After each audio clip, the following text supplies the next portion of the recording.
Alright, this is number 14 in section 13.4, the second derivative test. This is the last problem.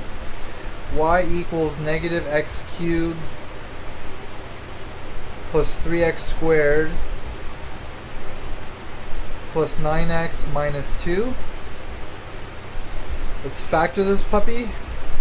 It's not really a puppy, but you knew that. Negative 3x squared plus 6x plus 9. Let's factor out this negative 3. We're left with x squared minus 2x minus 3. Let's factor this middle term. Two numbers that multiply to 3 and add up to 2. That's going to be 3 and negative 1. X plus 3, x minus 1 equal to 0. So the zeros are going to be x equals negative 3 and x equals 1.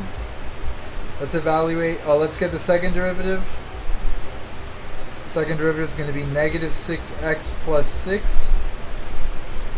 Evaluating the second derivative at the value negative 3, we're going to get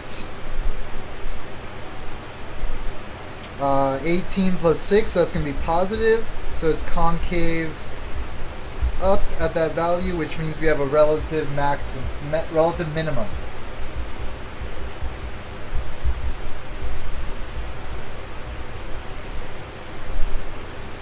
And then evaluating the function at the value x equals 1, we get negative 6 plus 6 is equal to 0. Uh-oh. So we cannot evaluate the function here because the second derivative test has failed. So let's look at the first derivative again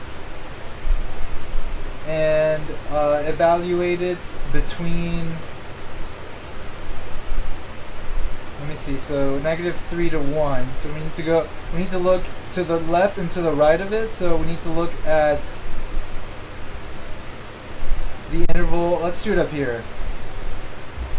We need to look at the interval between negative 3 and 1 and look at the sign of the first derivative there.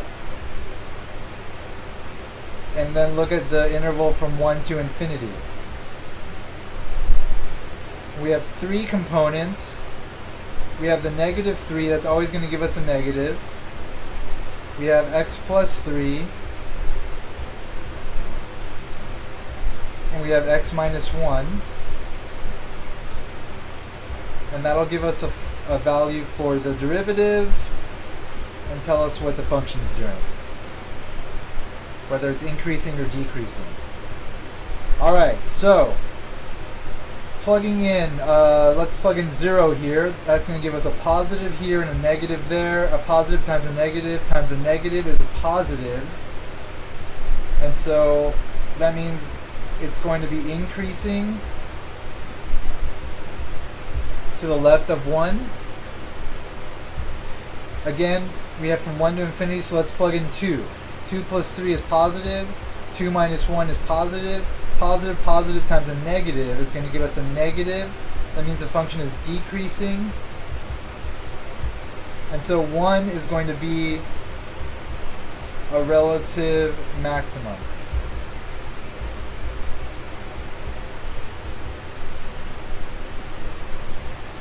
Using our older methods, which you just got tested on, which I'm sure you all did great on.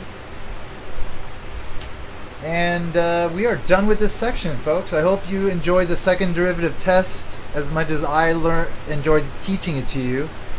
It's really a useful tool. So I mean, this is where the heart of the class sort of becomes exposed and becomes evident, and thus hopefully makes this whole journey that you've taken worth it. And it will be in the future when you use these methods and you're comfortable using them. You're going to be happy that you took this class. We are done with this section, and I am done with my speech.